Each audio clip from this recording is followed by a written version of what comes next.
relief égyptien confirme l'exactitude d'un récit de la Bible. Ce relief de 8 mètres de haut se trouve à Karnak, près de l'entrée du temple égyptien du dieu Amon.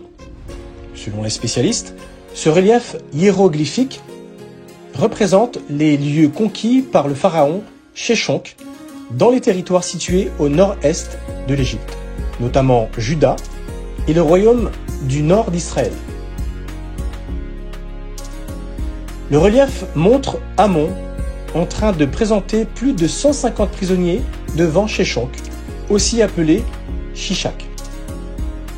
Chaque prisonnier représente une ville ou un peuple conquis. Le nom de ces villes est inscrit sur le corps de chaque prisonnier, à l'intérieur d'une forme ovale. Bon nombre de ces noms sont encore lisibles.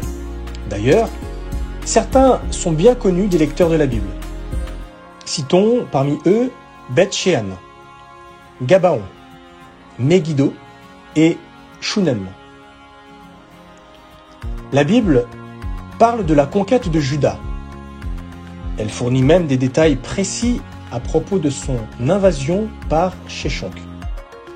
Nous lisons: dans la 5e année du règne de Roboam, Sheshonq, le roi d'Égypte, attaqua Jérusalem.